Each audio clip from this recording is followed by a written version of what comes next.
So I often say that anxiety is future-oriented fear. You know what fear feels like. You're in front of that tiger and you're like, I got to get the heck out of here before something bad happens. Anxiety is that tiger situation, but abstracted out over a period of time in the sense that that threat is not immediately in front of you right now.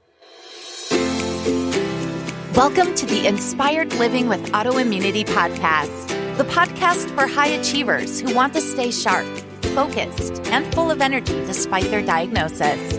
With your host, National Board Certified Functional Medicine Health Coach, Julie Michelson, where Julie helps you take your power back from autoimmunity. And now here's your host, Julie Michelson.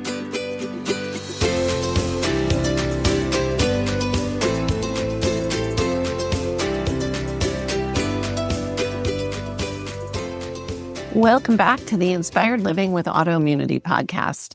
I'm your host, Julie Houghton. And today we're joined by Brian Sachetta, author, blogger, and mental health advocate from Boston, Massachusetts. After grappling with anxiety and depression throughout his young adulthood, Brian became determined to find better ways to navigate such challenges. As a result, he turned to therapy, immersed himself in mental health literature, and experimented with a wide array of tactics for managing his well-being. Over time, these efforts led to significant breakthroughs on his mental health journey. Inspired by his progress, he began sharing his story to empower others facing similar struggles. Today, he's on a mission to guide individuals toward taking control of their mental health, and he brings that mission to life through his popular book series, Get Out of Your Head, and on podcasts like these. In today's conversation, we're talking about the physical impact of anxiety and chronic stress. Brian, welcome to the podcast. Thank you, Julie. Excited to be here.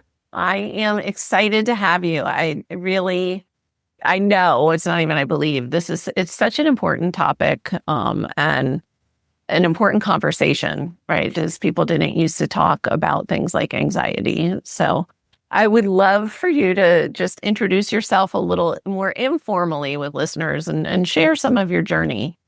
Because I always feel like that's the most inspiring part of the Inspired Living podcast is people's journeys and what brought them to a place where they're sharing with the world. Definitely. I'll try to keep it kind of brief, but then we can jump in more detail after this. So Great. I'm Brian Sachetta, the owner and author of Get Out of Your Head, which is both a brand and book series that seeks to help folks overcome anxiety and depression. I got into this space as a product of personal experience going through anxiety and depression myself.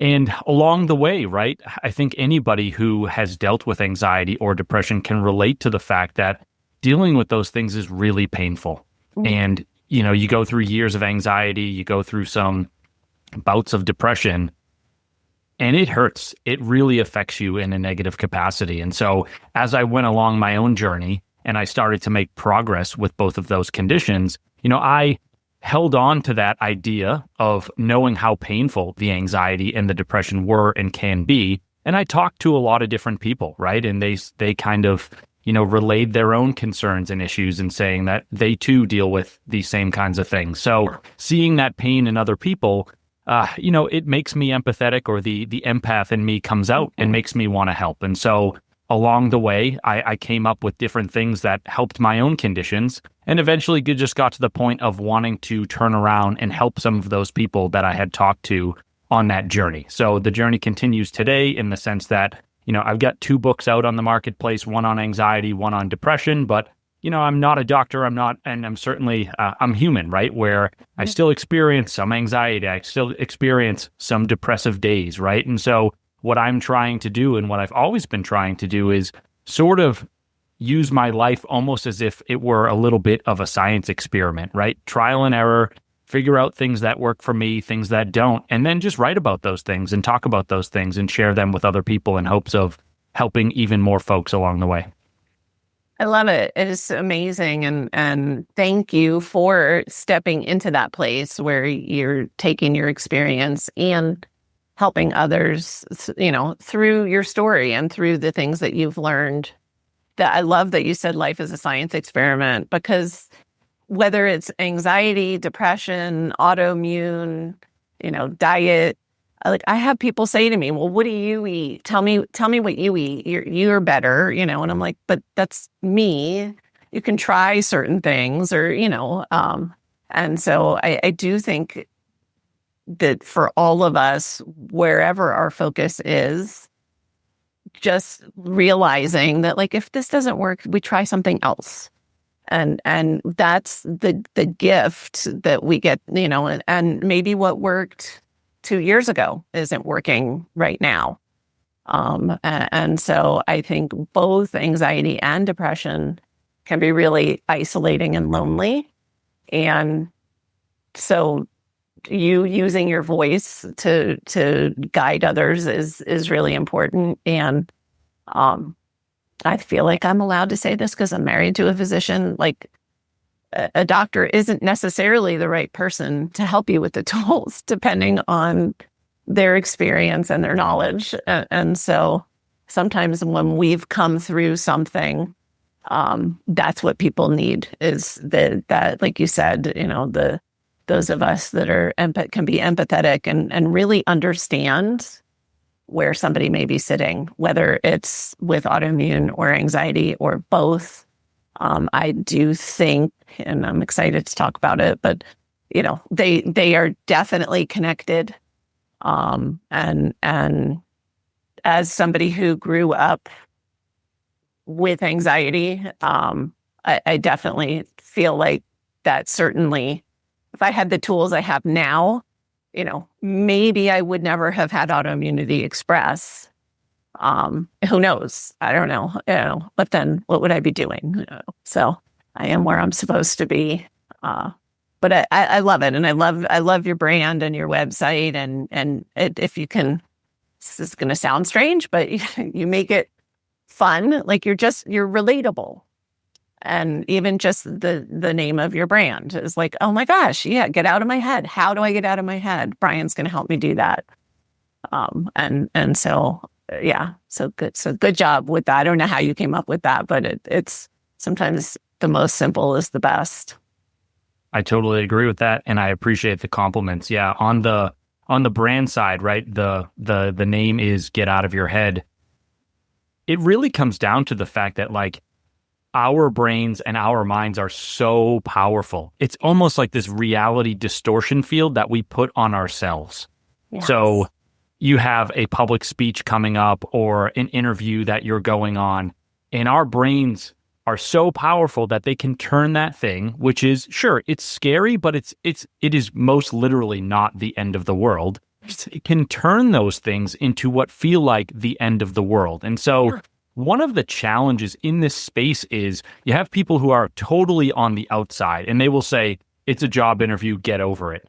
And then you'll have people on the inside who are like, I feel as though I am dying right now and I'm going off into battle, willingly putting myself on the line, and I'm going to get shot and I'm going to die, right? And so the two sides of the argument are really talking past one another. So one of the work, some of the work that I try to do is bring that approachability and say, hey, look, let's think about what's going on inside of that person's mind who is dealing with the fear, who's dealing with the struggle.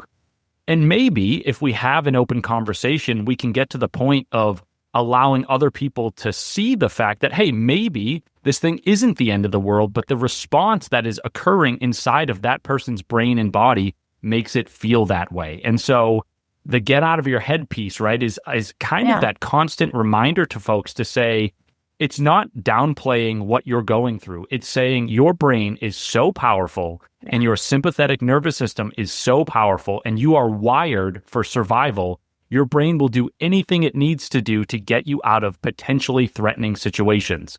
You get all caught up in that as just a product of how the brain works. And so it's a reminder to say, every once in a while, take a step back. Yep. Just, do your little mantras, do some deep breathing, remind yourself that being in your head, running those cycles, those ruminative cycles doesn't always get you to the place that you want to be. Sometimes you need to get back into your body and allow the stress response to work itself through you. And then eventually, sometimes the anxiety goes away as well. Yeah. So well said. And I love that we are wired with this. It's a survival trait, right? Our stress response and being stuck in a sympathetic state is one of the it does drive inflammation. It does, compound autoimmune symptoms, whether, cause effect, but it definitely plays a part. And I just love that you said, how powerful the mind is, right? I used to eventually work with clients on mindset when I first had started my coaching business. And then I realized I'm doing it backwards. We have to start with mindset, and then all of the other stuff is going to work better. And so because of modern times, we have to be exercising our it used to be that our natural state was the parasympathetic state, right? And then we would have this acute stress response, and then we would return to the parasympathetic state. And I really feel like even for people who don't identify as having anxiety, if you're living in modern times and you're not exercising that parasympathetic state, you need to be. It really takes intention. And so I love that you're not broken if you're in your mind all the time. That is how we're created. I have people tell me all the time, "Oh, I'm a bad meditator. I can't make my mind blank." And I'm like, well, the mind doesn't get blank if we're alive. It just doesn't. You're not going to not have thoughts. So thank you for just showing up and normalizing the things that I think we all at least need to pay attention to. I don't know. So do you have, and I know we were cheating before we hit record about some of again these crossovers, because we're whole integrated humans. Do you have go-tos for creating a pause or getting out of your head? Yeah, I definitely do. I think this sort of warrants a little bit of a stepping back and talking about what you alluded to a minute ago, right? So yeah. I use this term, and it's not my own term, but it gets thrown around quite a bit. And I think it's kind of amazing.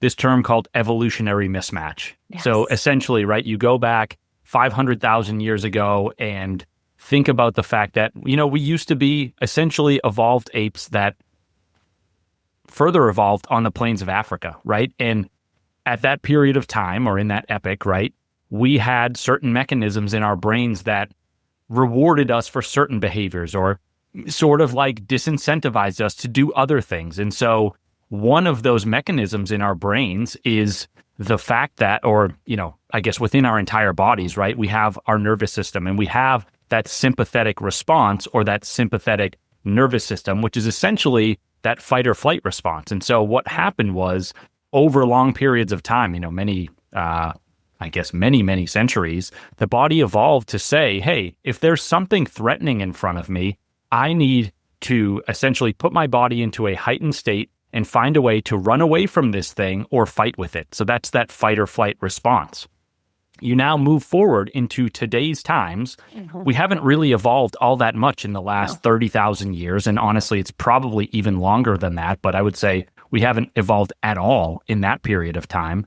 And another thing that we could definitely say is we still have pretty much the same brains and the same nervous systems that our ancestors did, 500,000 years ago. So what does that mean is we now find ourselves in a very different world than that of our ancestors, but we have the same internal wiring. So we still have that sympathetic nervous system.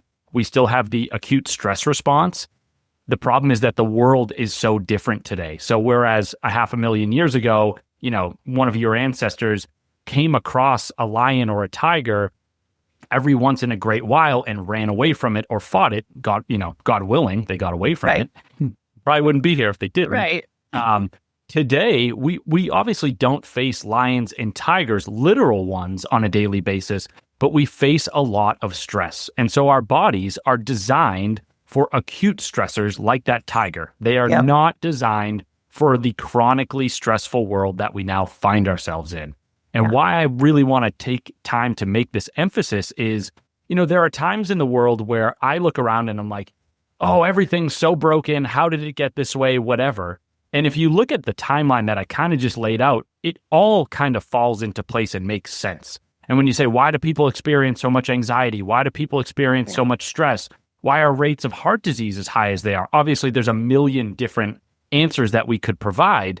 But you think about it and you say, oh, we really weren't evolved to live in this kind of world. And so the amount of stress we experience on a daily basis revs up our nervous systems and puts us into that sympathetic state. You live there long enough, and as you suggested, right, you might flare up some conditions that look like autoimmune. You might lead to, those things might lead to high blood pressure. They might lead to, like paranoia or some like pervasive or chronic feelings of fear. And eventually, you run that sympathetic nervous system long enough periods of time, hard enough over long enough periods of time, and you're building up cortisol in the bloodstream and affecting your blood vessels and potentially leading, to cardiac events down the road. So all of that is to say, it's sort of meant to be this way, as unsettling as that may be. The reason that I give such a preamble like that is to say that that's reality. We now need to go figure out how to deal with that reality, if that makes sense. Sure. It's so true. It's the same. And I'm going to throw in the healing, digestion, detox, resting, all of that only happens in parasympathetic state. And so, no wonder, right? It's really not any different than looking at the amount of chemicals and toxins we're exposed to every day, right? We are creating chemicals way faster than our body has evolved to be able to clear them. It's the same problem or opportunity. I don't want to say it's a problem. It's just, it takes, it's again, back to intention, right? We have to be intentional. Did we need to have stress management techniques back in caveman times? No, because life was set up that way. Just like we didn't need to think about grounding or getting sunlight in our eyes or, all of the other things as we've evolved away from nature. And so I do think, and then you can add in, and I would love for you to share your opinions too on, like, I feel like when I was in high school and I was struggling with anxiety, and I don't know if it was nobody was talking about it or it was not as commonplace as it is now. But I feel like more people are aware that they struggle with anxiety now than, well, I'm old, so 40 years ago. And I think again some of that is also connected with modern times and the good and the bad, right? I love that we're in different states. We can have this conversation. It feels like we're together. Listeners from around the world are going to get to join in. That's amazing. But then there's also this, other piece of it where I think I can't imagine like having grown up with social media and screens and all the things. And so do you think do you think it's just that people are sharing more, or do you think that the amount of anxiety that's out there is just really increasing? I really do think it's both. Yeah. Okay. From the standpoint of everything we just talked about and the fact that even 20 years ago, I don't think I was quite in high school yet, but when I was in grade school and in high school, things were not nearly as stressful as they are today. And I'm not saying that life was all, was peachy keen or anything like that. There was obviously stressors, but you think about the world today, right? Social media, as you mentioned, we go online, we see harrowing news headlines, we see the latest creator or persona online, celebrities that are, kind of showing off their lifestyles and their bodies and indirectly showing us how we don't measure up, right? So there's this comparisonitis kind of thing going on. Mm-hmm. In the workplace, right? All of us are scrambling to keep up with AI and the rapid pace of change. And so the environment has been changing quite a bit, and it continues to change. And honestly, it continues changing at an accelerating rate. And I think people are finally getting to the point of feeling like, I really can't keep up, right? I'm experiencing so much stress. And when you put that much of a burden on your sympathetic nervous system or on your body, you're going to experience that stress. And probably at some point, right, that stress tips over into anxiety or autoimmune disorders, or even just, symptoms in the body that are not official disorders, but still ones that you don't want to deal with, you don't want to experience, right? So I certainly think that the world has gotten more stressful. That's led to more anxiety in general. And then, two other things is, one, more people have spoken up. So I think other people feel more comfortable speaking up. And also, I think that as the world gets more stressful, everybody's kind of like holding on for dear life and being like, I didn't want to speak up, but now I feel like I have to because I just can't deal with this anymore. I can't cope. And so all of those things come together. And, we have this conversation that is, and I use that word in the broad sense of like the conversation around mental health has grown. Yes. And it has Thank become, goodness. More compassionate, more comprehensive, that kind of thing. I will say, right, on the evolutionary mismatch piece and all that, like, I actually look at a lot of these things as pros and cons. I'm an engineer. Sure. There's an idea that comes from engineering that basically says there's no solutions, there's only trade-offs, right? So to your point of, if we went back 20 years ago where there's less stress, one of the effects of that is that you and I would not be having this conversation via Zoom. So there's trade-offs in every aspect of life. Some of it these days means more stress, means more anxiety, but it's certainly not all bad. It's just some pros here, some cons there. Yeah. Which means our tools need to change, right? We just need, to find solutions to make things more of a win than a loss. I was thinking as you were talking, like, it is interesting if you think of the acute stress, and it's just like, we talk about inflammation and people think inflammation is a negative, and chronic inflammation is a negative. Inflammation is actually a healing signal. So it's the same thing. Without stress, we don't grow. So it's the difference is the chronic piece, right? Because certainly I don't know that, maybe it's because I live in Colorado. So sometimes I think of like the people that were here in the 1800s and just, how rough the terrain and the winters. It's not that life was easier per se. And the concerns about survival were actually real. Yet still we weren't in a chronic stress state.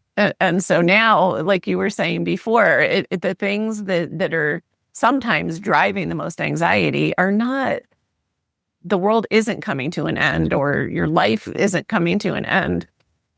Yet it's the chronic piece, I think, that really tips it over into a problem. Again, maybe not to be solved, but to be supported for sure. Yes, most definitely. And I do find it fascinating thinking about those people, right, in the 1800s, 1900s, whatever. I look back and I think to myself, they probably, they didn't experience chronic stress. They probably experienced a good amount of chronic boredom, to be honest. And boredom is no longer something that pretty much any of us face, right? Even when we are bored for a second, we pull out our phones, we go on Instagram, we go on Twitter. So it's just different situations and different quote unquote problems or, different solutions that we need to find for those problems. Yeah, absolutely.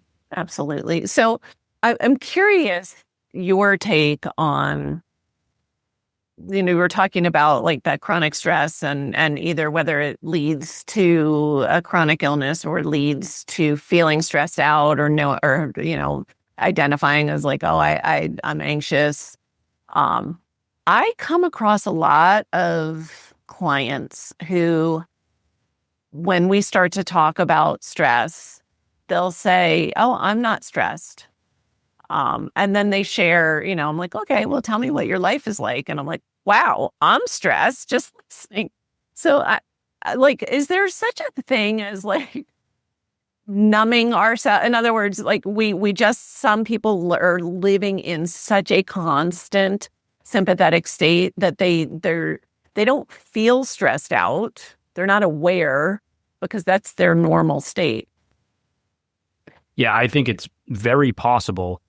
Sort of a metaphor or just like example that I like to give on this front is the idea that, so there's this term called hedonic adaptation, or the hedonic treadmill, and it's applied to happiness because hedonism, right? The sense of feeling positive affect, and eventually that affect kind of goes back down. We get used to it. We get back on the treadmill, always seeking more happiness. Obviously, that's a great term used throughout psychology and all the literature and whatnot, but I think that's just how the brain operates in general, in the sense of the brain is very adaptive. So on the same, like, we can make that same connection to stress itself. So you find yourself in a stressful state, or you're in a stressful job. I'm not saying that every single person on earth is always like, hey, I have the most stressful job on earth, but I just figured out how to deal with it. What I would say, though, is that in general, the brain understands that it needs to adapt to certain situations, so that way you don't always have to think through every single move that you make throughout your life. So yes, it can very much go that way. And another example, and this is a crude example, but there's a quote that basically says, I've been wading through poop or feces for so long that I don't even smell it anymore, right? And it's that idea that you adapt to your circumstances, just as you may be going through stress on a regular basis. And it just becomes the water that you swim in that you don't notice anymore. And so one of the really challenging things about dealing with all of these issues is you can't see them unless you take that pause or you work with somebody else. And the most fascinating thing that you said, right? When you said, I feel stressed out just by you telling me that story about your life. Right. That's the response that gives feedback. The aha moment. And you need that. Otherwise, you'll probably, I'm not saying you'll never get the message, but the fact that your brain just is adapting to all these circumstances, it will take you longer to see what you are doing wrong, or the fact that, hey, maybe your daily existence is not as healthful as you would like it to be. Yeah. Oh, so well said too. It is true. We sometimes that step back in so many aspects of life. So in your opinion, if somebody, and I say this all the time, especially there's my response always when somebody says, I'm not stressed.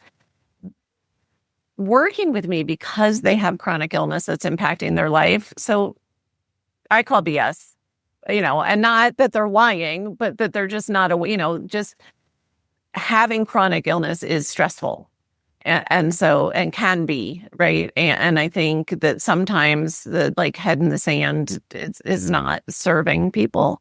And again, whether it's, watching the news, social media, your job, your family, finances, chronic illness, whatever it is, I think that, like you said, taking that step back, it doesn't mean, it's not a cop-out to say, we're all dealing with stress. And it's definitely not a badge of honor, at least from where I sit, of who has the most stressful life, or who crams the most into a day or sleeps the least, or none of that that's how you end up working with somebody like me.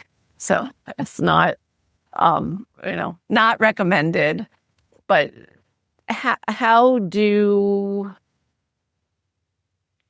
you encourage people to take that step back? And because sometimes, like I was saying before, the stressors 100 years ago versus the stressors now, they feel the same in the body. It doesn't matter if it's a tiger or traffic and you're late for an appointment, or, so how do we even first create that awareness of, I am running on overdrive? It's funny because two things come to mind. The first is the person that came to you and is saying, I'm dealing with issues. I'm not saying that their situation is easy, but I will say that they're in front of you looking for a solution. Right. So, we still need to meet them on their level and provide them guidance that resonates with them. But they are somebody that we can put ideas in front of. Right. Exactly. They are on some level, they are open to feedback and they are looking for a solution, right? So from their point of view, right, what I would say, or if I was working with that person, we just have to figure out what the leverage is for them. So they are saying that they're not stressed out, and yet they're working with you. They are experiencing these different kinds of symptoms and whatnot. We just have to put it on the table and say, why are you here? What are you experiencing? What are you willing to give up for the possibility of not experiencing these things anymore? And then once the calculus in that person's mind adds up to something, let's say, positive, right? In the sense that, okay, I have to take a hit. I can't work as hard. And that's a negative thing, but I will get some other benefit by not working as hard. And maybe that's stress reduction. Once they can see that the benefit they get outweighs the negative detraction that they have to encounter or incur, then they're more willing to, consider what it is that we're talking about with them. The second thing that comes to mind is it's the person who doesn't know that there is a problem. That's the real one that I wince at, because I'm like, we don't know who they are. They don't know what issue they're going through. We haven't met them yet. So we're on two totally different paths, and that scares me. Again, not to say that the person who comes into your office and asks for help is quote unquote easy, but they have shown up and they are on some level willing to do some amount of work. We just need to convince them that they should do that work. It's more the person who is listening to this, convincing themselves that they are not in a high stress state or not experiencing these things. And so even though we don't have the opportunity to exactly talk directly to that person and say, hey, here's my pitch, what I would say to those listeners is be honest with yourself. Give it 10 minutes after listening to this episode. Ask yourself, is the path that I'm on in life, is that one that's bringing me to the place that I want to be, or at least providing me with feelings that are uplifting, that are positive, and are not constantly stressing me out and making me feel terrible? And even if it's not all the way to the level of terrible, it might just be chronic stress and not feeling great, right? And once you make that recognition that that is occurring, that's where you kind of say, okay, maybe I need to make some changes now. Let me go explore what my options are. And it's so well said. So thank you. How does it matter, differentiate between chronic stress and anxiety? Like, to me, it's almost like there's a continuum, right? But by definition, is there a difference from your perspective? And so part B will be, is there a difference in the body's response?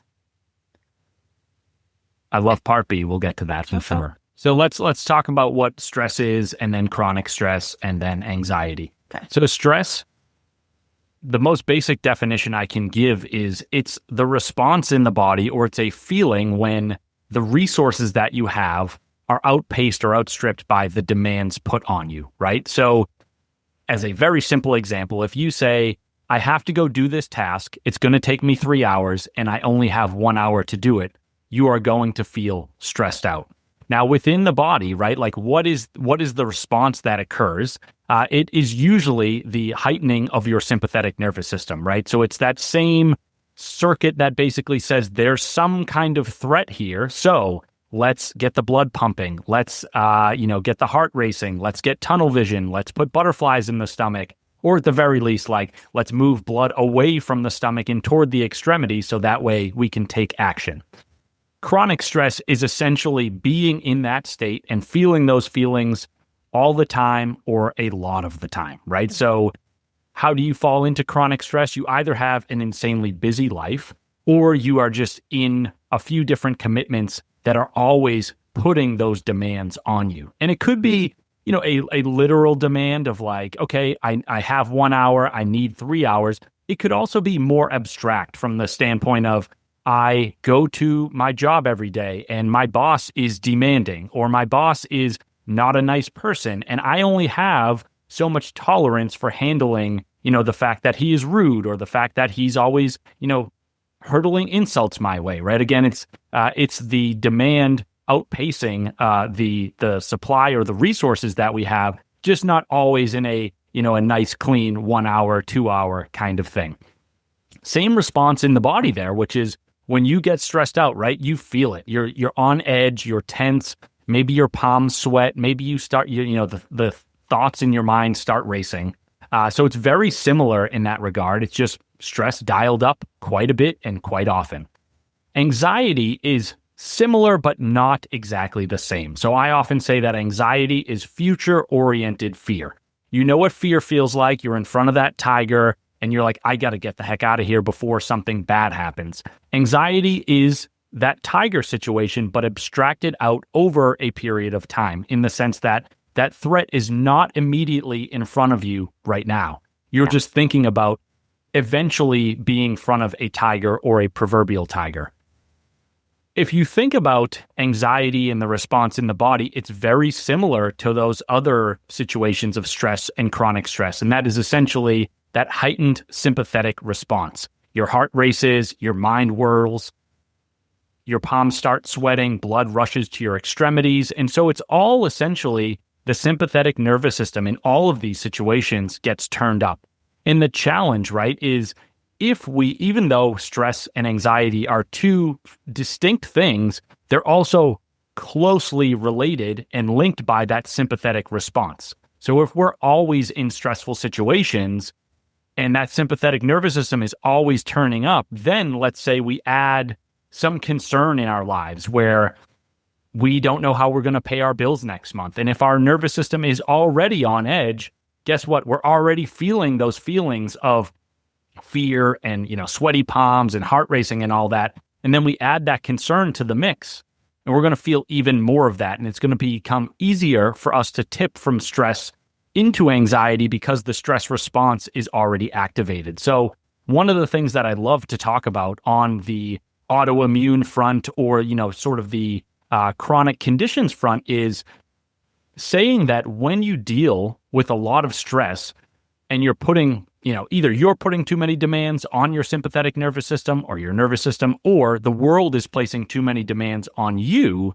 then you're living in that state of high adrenaline and high cortisol, and making it such that not only are you experiencing more anxiety, or more likely to experience more anxiety, but all, those neurotransmitters and those stress hormones, if they are perpetually circulating around your bloodstream, eventually that's going to have negative effects, right? So that might mean eventually, right, it leads to high blood pressure, or some chronic condition that you have flares up. It could be, I've heard of stories where, folks, God forbid, like they have herpes, and the herpes outbreaks come when people are really stressed out. Sure. Because what happens is the body says, I only have so many resources to fight the threats that are in front of me. And the way that I do that is I turn up the stress response. But now I can't handle the fact that, there's a virus, a herpes virus living in my body, and I was suppressing it previously. I'm now putting all my resources on the stress management front, on the sympathetic nervous system front, such that the herpes breaks out because I don't have as many resources as I need to keep that at bay. So long-winded way of saying that when it comes to anxiety, when it comes to chronic conditions, stress management is actually, I don't know what percentage of the pie it is, but it's a big piece. It's big. It is big. And even with autoimmunity, there's often the symptoms will appear, and yes, even flares for somebody who already knows, but either during or right after a major stressor is when all of a sudden, right, it can pop up. I was thinking about when you were talking about that kind of that cycle, right, of like, here's what's happening in the body, and I love that you used the word tip into anxiety, because that was what was playing in my head as you were talking. But it can be a two-way street. And so, which is to me, is a good thing. So if I think about somebody using a breathing technique, it's one of my favorite places to start with people, to just even like dip their toe into a parasympathetic state. But it goes both ways. Like, we feel stressed, it creates this physiological response, but that physiological response also drives the feeling of being stressed, is where people can get stuck in that snowball. And the fun part is, it's almost, I think of it as like you're tricking your brain. Like, if you're using some kind of intentional breath work, like you don't have to feel relaxed just to start to exercise the parasympathetic state. And then, you can grow that into, also, when I do this thing, I feel relaxed, and and just use it to break the cycle. What are some of your favorite ways, or where do you have people even start? If people are listening and they're like, you know what, I never really thought about it. This is for me, that's why I tuned in today. Like, do you have favorite place for people to start? Yeah, absolutely. I will say there's a lot going through my mind right now, just of everything you said, different parts of the conversation. And I know that you even kind of asked me this question previously, and I gave my, a little bit of evolutionary mismatch piece. So I'm like, we're coming back to it now, and we'll put a nice bow on it. In the right time, right? Like, exactly. So we talked about evolutionary mismatch, and the fact that we're working with the same hardware, right? The same brains, the same neurological wiring that our ancestors were, hundreds of thousands, if not millions of years ago. So we almost need to meet that hardware on its level. How do we do that, right? We now find ourselves in this chronically stressful world. And so what we're trying to do is we're trying to bring, modern solutions to old problems, if you will, that don't necessarily jibe with our internal hardware.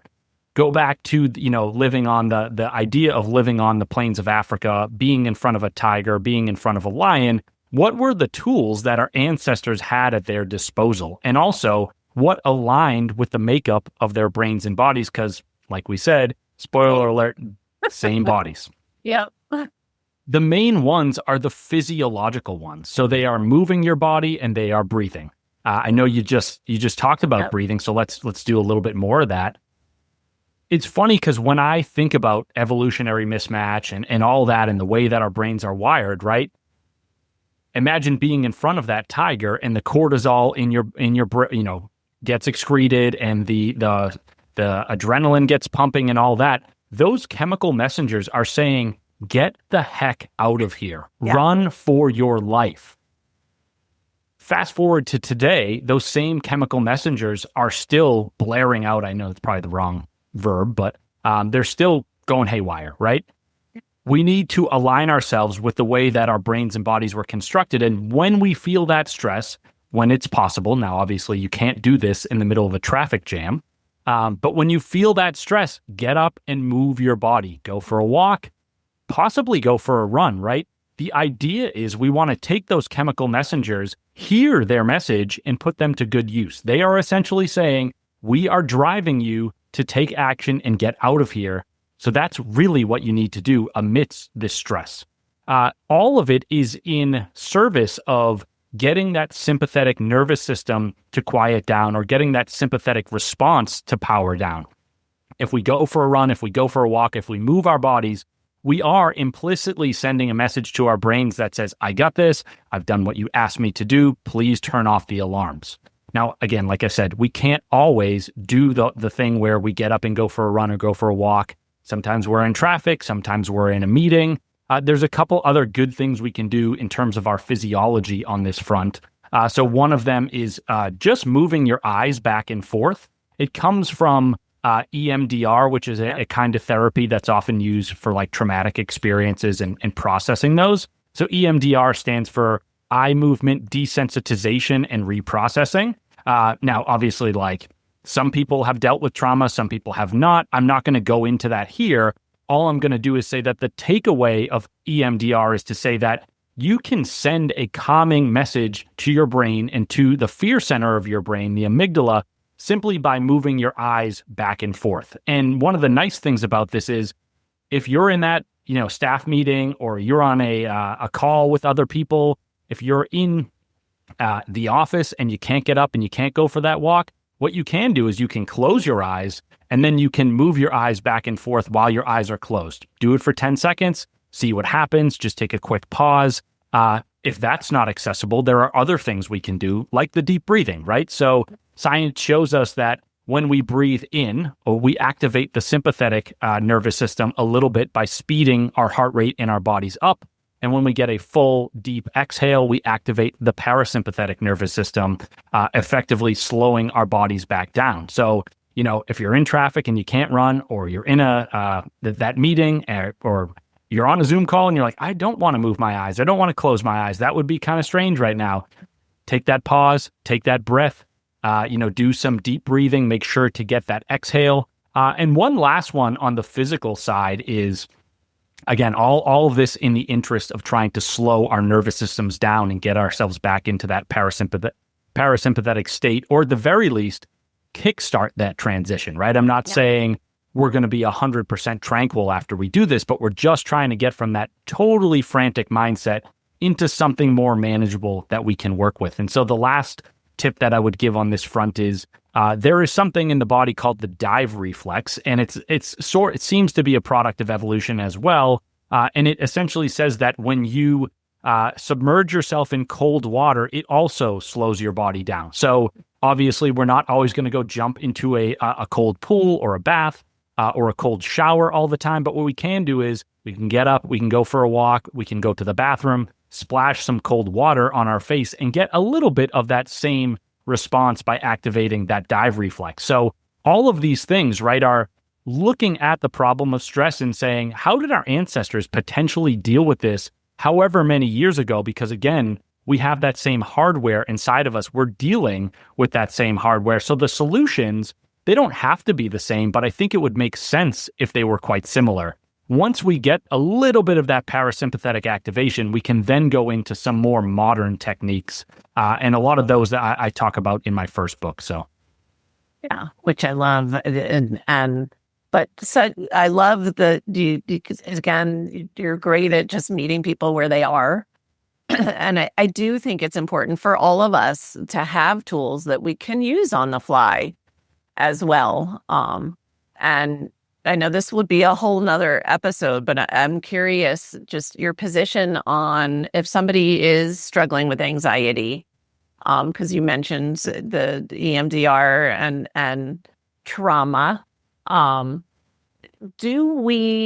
you believe that everybody needs to figure out what the trauma was and deal with the trauma in order to have the tools to overcome their anxiety? Or do you think some people may need to do that, some people may not? What is your take on that? I think there's a lot of ways to look at this. The first is, if you don't think that you went through trauma, I would recommend against, digging inside yourself and trying to find it, right? Gotcha. I'm not saying don't go to therapy. I'm just saying, don't go looking for some trauma that, maybe is there, maybe is not. Most people, they may have dissociated from the trauma, sure, but they will know that there is something that is repressed in their minds, an experience that they went through, something that was harrowing that they don't want to talk about, right? So there's a difference between having been through something and being like, I can't touch that, and the person who is like, I don't think I went through anything, but let me, go on this vision quest to see if maybe I did. I think most people would probably know that they went through something, even if, again, they dissociated from it and they don't want to talk about it right now. Those folks who are in that position, I would definitely say those folks are in need of some kind of healing, right? You get to the point of saying, yeah, look, the brain, just in the way that it adapts to stress and to happiness and all that, it adapts to difficulty and challenge and traumatic experiences as well. I've done a tiny bit of work in the psychedelic space, and I went on a retreat a few years ago now, and a lot of people who were on that retreat, who had been through traumatic experiences, they reported things along these lines, which is basically to say they knew that they went through something really difficult. They suppressed it. They pushed it down. Their brains eventually got to the point of saying, hey, we just need to survive here, Yeah. So they kept going on and living their life. The issue is when you take some challenge, some difficulty, and you push it all the way down into your psyche, that thing starts pulling the strings in ways that you can no longer see. So for those folks who are like, yeah, I probably went through something terrible and I just haven't been able to unpack it, or I'm unwilling to broach the subject, those are the folks that I'd recommend, go work with a professional, figure out a way to unpack that trauma, get through it and find better coping mechanisms. But for the folks who just have anxiety but are pretty confident they never dealt with, complex trauma or pervasive trauma or anything like, or even an acute traumatic experience, most folks will probably know where they are on that continuum. And I will also say is that you can absolutely just experience anxiety and have no trauma in your life. Yep. Right? Or at least no big T trauma. I think everybody, I believe, we all have trauma, perceived trauma, right? And even if we don't identify it as trauma, I think that there are things that happen to, even if it's, I don't know, a mean kid in elementary school, that you haven't thought about since then, somehow shaped those coping mechanisms or, but sorry, that's my little qualification of. No worries. Yeah. And what I would really say is again, this isn't to downplay the capital T traumas, right? But life is traumatic. You come out of the womb screaming and crying. You live a life of ups and downs, of challenges and difficulties, uncertainty. Everybody at some point, either you're going to die first or you're going to watch everybody else die. Life is a challenging thing. Life is kind of traumatic. And so when I say that you can experience anxiety without having experienced trauma, think back to the entire conversation, right? The world is full of uncertainties. The brain hates uncertainty. When it finds that uncertainty, it can go into that high stress state, into that high alert state. And very quickly, we can go from stress and tip all the way over into anxiety. So sometimes anxiety is just a product of living in this uncertain world. It doesn't always have to mean that we went through some horrendous traumatic experience in our childhood. And like I said a minute ago, is if you don't feel like you did, I probably wouldn't recommend going and digging for that kind of thing. Right. You probably know, even if it's not, the idea of I know exactly what I went through and all that, you would have a sense that you went through something would be my guess. So if you have that inkling, I invite folks to explore that with a professional. And if you don't, just look at your anxiety in the sense that, hey, life is uncertain. We live in an uncertain world. Start there. And if the tools that you are finding along the way are not working for you, then maybe that becomes an invitation to dive deeper or dig deeper in the future. Sure. I love that. That's such great advice. I keep thinking, what keeps popping into my head is there's such a fine line between being a Jewish mama and being anxious. And, some of us are just raised, wired, whatever it is. But I will say from experience, it is very possible, even if you have lived in anxiety for a period of time in your life, to not stay there. And to really, to regulate, to understand and to use the tools. I'm guessing you still get anxious sometimes, right? I still do, but the goal is to find ways to manage. I look back and I say, when I was 18, anxiety completely dominated my life and I had no path forward. I had no tools. I had no idea what to do. Yeah. Today, there is still anxiety in my life because, like we said, life is uncertain and uncertainty can breed anxiety. But at the same time, I don't live there on a daily basis. And when I do go there, I have my tools. So the goal is you learn things along the way, you figure out what works for you, you take those different things that work, you put them into your own mental health toolkit, and then you apply them in the right context. One quick funny anecdote that I guess I would say, and it's not really an anecdote as much as it is just a piece of information, is, you had said earlier, you got to find what works for you. And if you look at a lot of literature in the psychology space, the scary and kind of sad thing is that all the different healing modalities essentially only work a little bit better than a coin flip. And so what essentially it comes down to is figuring out which of those coins you specifically need to flip. Yeah. The ones that are going to turn up in your favor. I love that. And I don't actually think it's liberating to hear that, right? It's because so-and-so does this and I tried that and it doesn't work for me. Doesn't mean I'm broken, right? I joke, just like what I eat isn't what somebody else may need to eat. When people ask about my stress management, like one of my biggest stress relievers and shifters back into the parasympathetic state is spending time with my horses.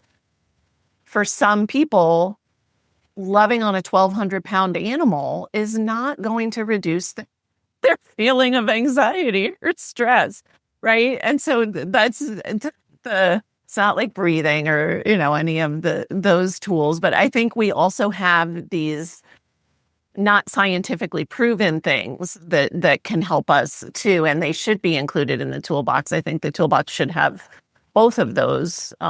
This brings me joy, therefore helps me get out of the sympathetic state.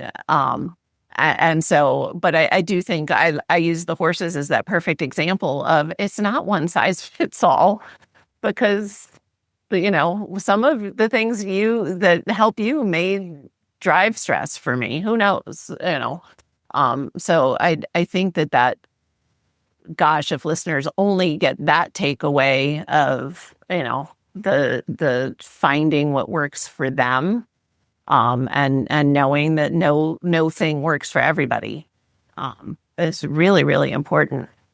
For sure. And I do like your reframe of saying, hey, this isn't actually a horrible thing. It's kind of liberating to say that, hey, I'm not broken. I'm just a human. I have my own eccentricities. I have my own things that work for me and don't work for me. And so it allows us to just move on rather, right, than saying, I listen to this one person and they're an idiot or whatever. You just move on and you go try to find the next thing. Sure, it can lead to a little bit more work in the sense that you have to try out all those different things, but stay patient. They will eventually come to you. Yeah. Amazing. So we're at the point of the interview where listeners are leaning in because they know I'm going to ask you for one step that they can take starting today to improve their health, whether it's physical health, mental health. I mean, to me, it's just health because it's integrated. So I think this will dovetail nicely with everything that we have talked about. And it's not something that I came up with. I think maybe some listeners have heard of it before, but think about how chronically stressful the world is in which we live. Think about how often you are spending time in front of a screen, a computer, a phone, all that. I would challenge listeners to find 10 minutes today to find an area of grass or dirt or sand that they can stand on. And when they're doing that 10 minutes of grounding is what it's called, I want you to put the phone away. I want you to put the music away. And I want you to just sit there and see what happens. I love it. I can feel some people's anxiety just went up. I love that you qualified. I wouldn't have even considered saying put the phone away, but I would also never consider looking at my phone while I was grounding. So I love that. Thank you for including the just be and be connected to the earth and let it shift your energy. For sure. Amazing. And it's I guess the last piece that I kind of didn't say that I'd like to say on that front is, for me, I try to do this practice when I can. And quite sadly, it becomes one of the only times of the day where I'm not in front of a screen, where I'm not distracted, where I'm not totally busy, right? And we all have to carve that time out and be methodical with it because of how busy and frantic the world is these days. Yeah. Amen. But again, it's getting back to nature. I'll share a little anecdote. So I've been working from home since I started my business 9 years ago. And last year, life shifted kind of on a dime. And I have, again, we talk about building routine and shifting routine, right? And so I had built this routine that I didn't have to think about. It's just, all of these habits that support me were built into my day. And then all of a sudden I was working in the clinic every day. And like, I'm literally barefoot right now is like when I'm home, I'm barefoot. And I really didn't even consciously realize at first, like the shift between not grounding in between, I don't just ground in the morning. I will go in and out so I was grounding throughout the day. I don't have fluorescent or LED lights in my home. I was now working in a fairly hermetically sealed clinic under fluorescent lights, no more grounding, all the things. And within a week, I was totally inflamed. I could feel all of that stuff that I put, way behind me in the rearview mirror.